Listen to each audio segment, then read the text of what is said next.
Topic po natin ngayon, mga 10 bawal gawin, okay, sa may UTI para makaiwas tayo sa urinary tract infection. Alam niyo, marami nagkaka-UTI.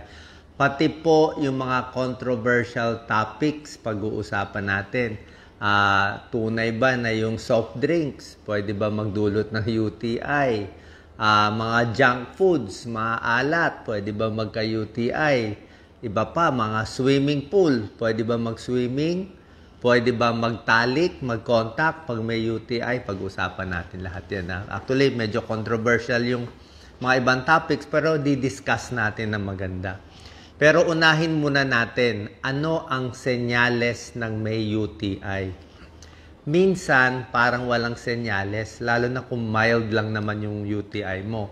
Pero usually, lalaki o babae, mahapdi ang pag-ihi. Okay? Yung sa umpisa ng ihi, sa dulo ng ihi, pwedeng mahapdi, masakit. So, may possibility na UTI yan. Madalas umihi, parang masakit dito sa may pantog. Parang masakit, parang mabigat. Tapos yung ihi mo, pag titingnan mo, dati malinaw. Ngayon, very cloudy, malabo yung ihi. At maamoy, maalabo, maamoy, may ibang parang matapang yung amoy, pwedeng may UTI yon. Okay? Para masigurado na itong sintomas ay UTI, kailangan magpapa-check up tayo, di ba? So, kailangan nyo po ng urinalysis. Kahit kayo na mag-request ng urinalysis, actually, kahit bago pa kayo makita ng doktor, simple lang naman eh. Urinalysis, ang gagawin, pag magko-collect ng urine, wag yung unang labas ng ihi. So, hayaan mo muna lumabas yung ihi mo. Pagkalagitnaan na ng ihi, bago mo sasaluhin. Sasaluhin mo dun sa plastic na bottle bago mo ibibigay. Kasi pag yung unang ihi, minsan, baka may dumi sa labas ng ari ng lalaki, ng babae, baka kung ano pa makontaminate. So, dapat yung gitna ng ihi para sure tayo may UTI ba o wala. Pag nakita may UTI, syempre may gamutan dyan. Hindi lahat ng masakit umihi, UTI na. Ha? Pag sa lalaki, pwedeng sexually transmitted disease, STD. Okay? Sa lalaki, pwede ring prostate problem. Kaya maraming possibility. Huwag agad-agad iinom ng gamot. Check muna urinalysis. Mura lang may urinalysis, paka 100 pesos. So, yan ang senyales. Ano yung komplikasyon ng UTI? Ang ayaw natin, yung paulit-ulit na UTI. Kasi kung paulit-ulit, baka may kidney stone ka, tapos yung UTI, minsan nag-uumpisa yan sa pantog, sa bladder. Pag hindi ginamot ang UTI sa pantog, aakyat yan. Pupunta yan sa kidneys. Pag pumunta sa kidneys ang infection, mas matindi.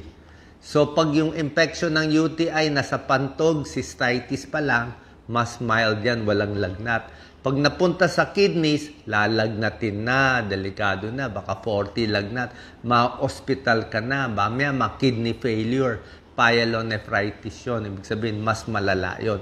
So, umpisa pa lang, gamutin na, wag na hayaang sirain yung kidneys paulit-ulit na UTI. 10 munang mga bawal gawin, okay, para makaiwas tayo sa UTI. Mamaya na yung controversial topics, pero pag-usapan natin lahat yan. Number 1, tip, bawal yung pinipigil yung ihi. Okay, yung pigil ka ng pigil na matagal na panahon, minsan na pwede ka magka-UTI niyan. Parang nag-iipon yung mga bakterya. So, after 2 hours, 3 hours, ilabas mo na yung ihi mo. Diba? So, regular pag-ihi, every 2 hours, pwede yon. Number 2, proper hygiene. Yan na tinuturo ng mga ibang doctors na napapanood ko rin. Ang proper hygiene, ibig lang sabihin, syempre yung ari ng babae, ari ng lalaki, kung saan lumalabas yung ihi, ayaw mo umakyat yung E. coli na bakterya. So, paano hindi aakyat yung bakterya? Ibig sabihin, saan ba nanggagaling yung bakterya? Sa dumi ng tao. Diba? Pag dumumi tayo, ang daming bakterya yon.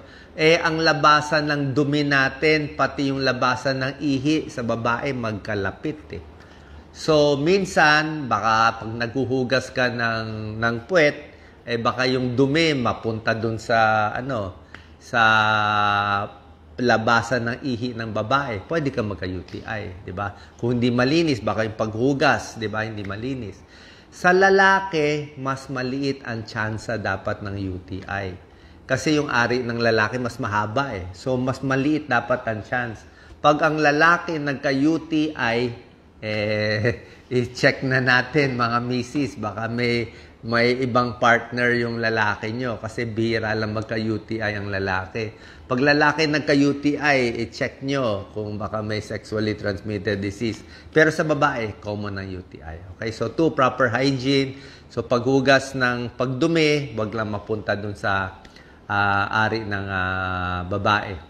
Number 3, simpleng gamot sa UTI, di ba? Prevention and treatment, 8 hanggang 10 basong tubig. Pinakamaganda, tubig to. Okay? Hindi to soft drinks, hindi to iced tea, tubig, 8 to 10 glasses. Kung may kidney stones ka, siguro 12 glasses a day, up to 14 glasses a day, kidney stones eh.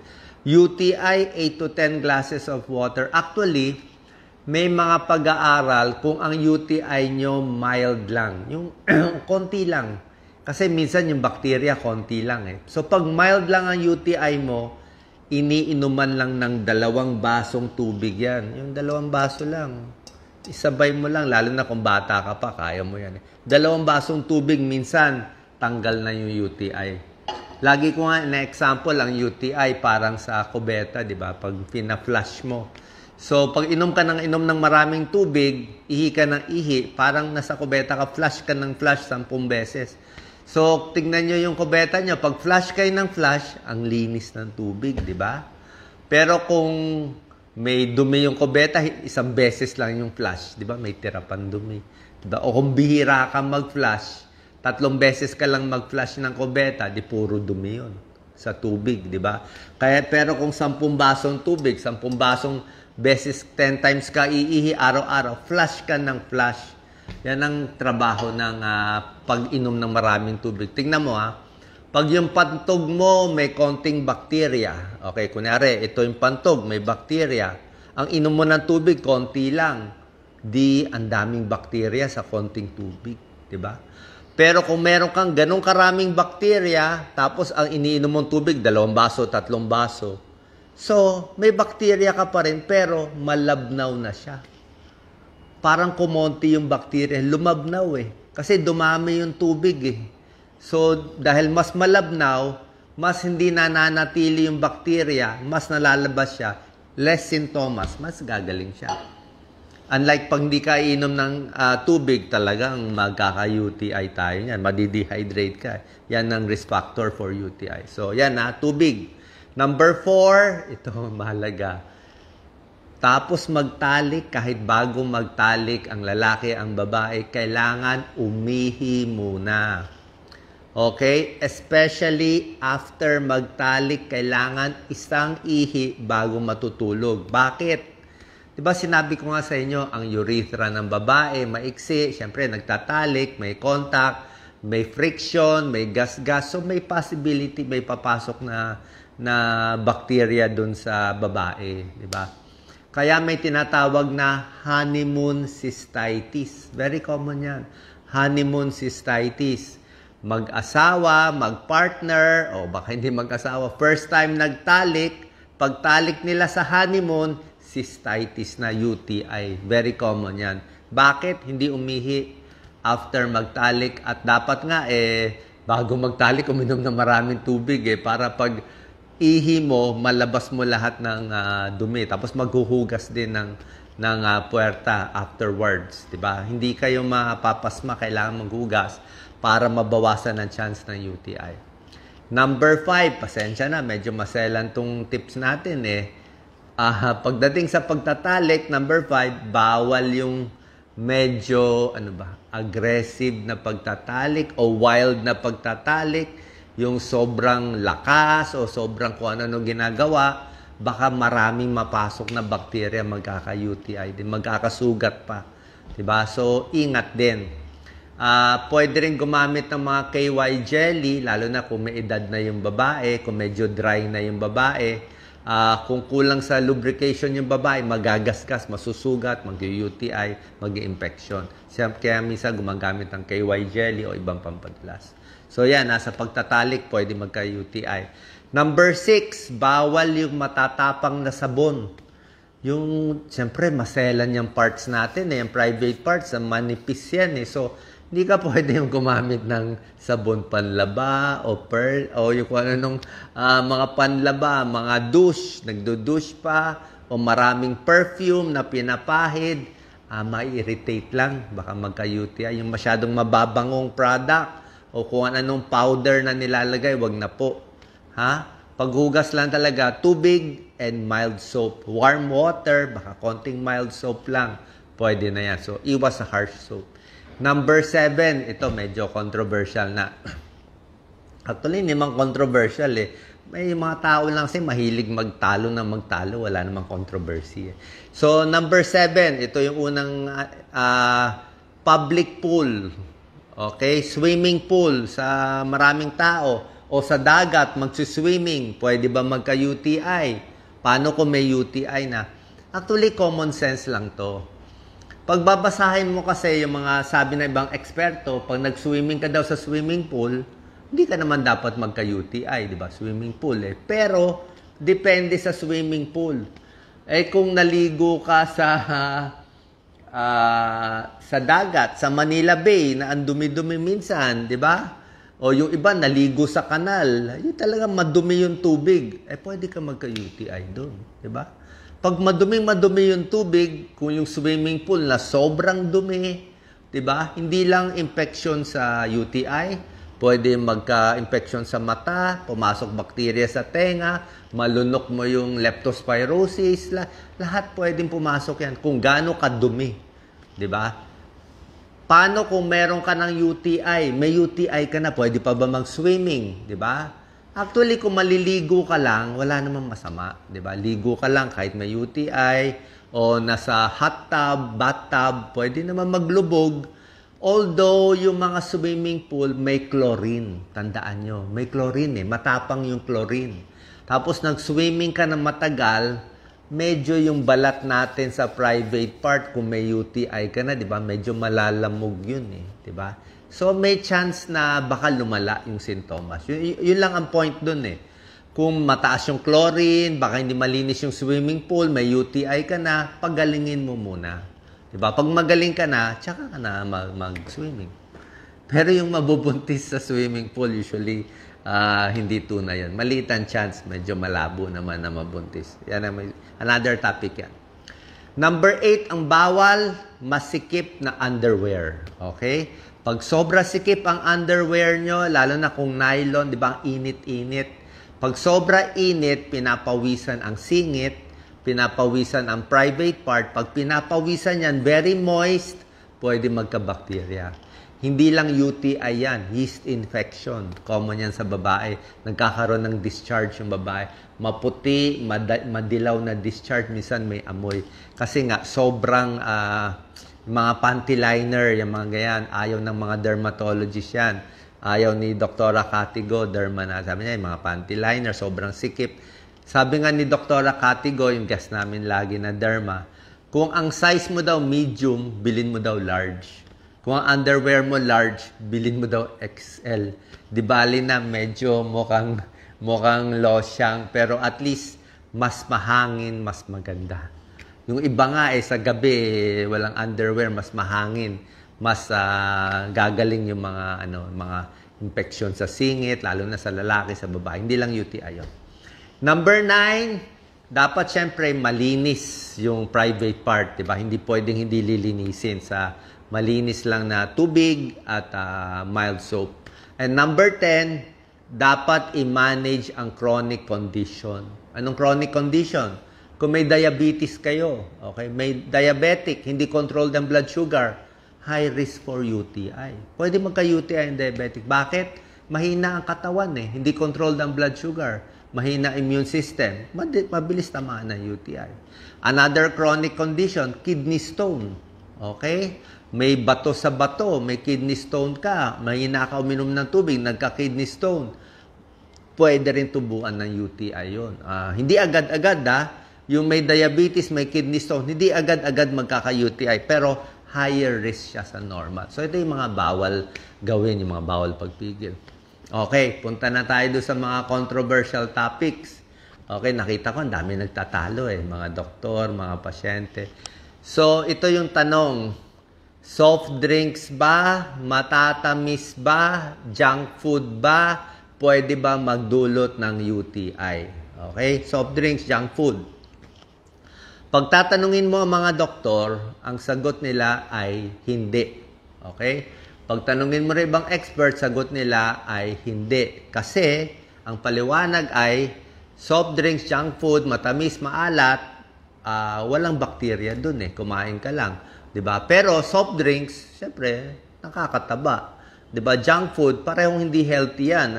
Pwedeng magka-diabetes, sakit sa puso, 'di ba? Maalat. Pero yung magkakos ng UTI, kaya uminom ka ngayon ng soft drinks, kumain ka ng chicheria, bukas magkaka-UTI. Mukhang hindi. Kasi nga, ang UTI, bakterya E. coli. E. coli na pupunta dun sa urethra ng babae. Kaya, ang sagot ng mga doktor, hindi. In a way, tama rin yon. Kaya lang, ito yung issue. Okay, hindi pa tapos Wag nyo ako i-cut.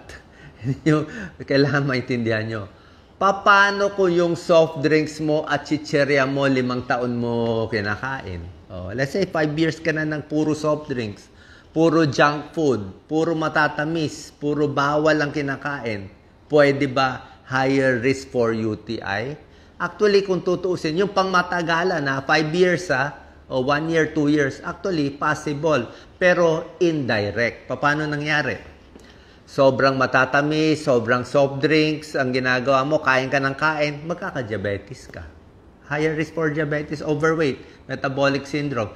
Pag nagka-diabetes ka na hindi controlled, pwede magka-UTI. Oo. Indirect, pang matagalan.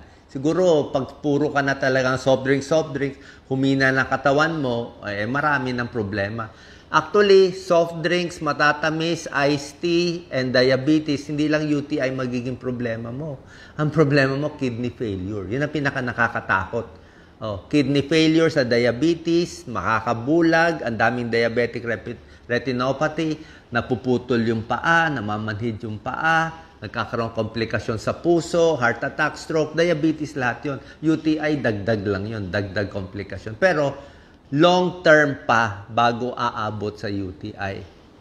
Pagdating naman sa junk food, maalat, mga patis, toyo, daing, pwede ba magka-UTI?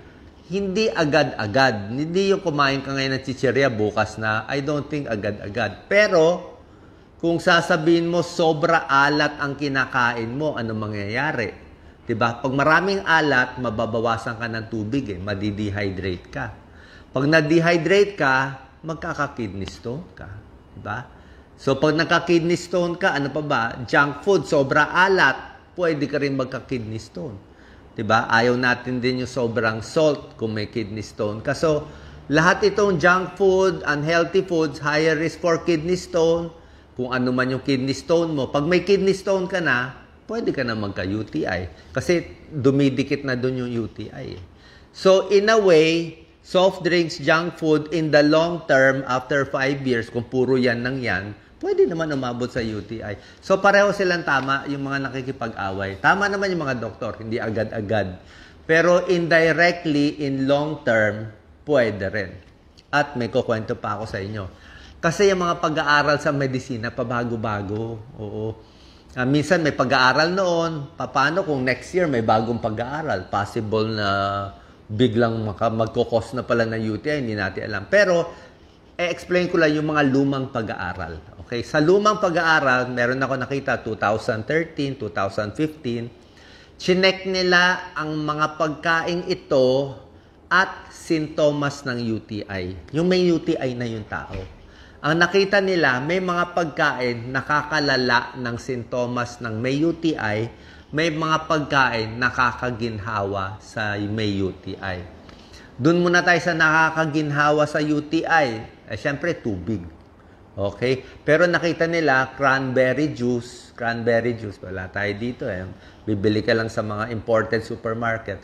Cranberry juice, may tulong konti sa UTI. Pero pag may sakit sa UTI, antibiotics pa rin tayo.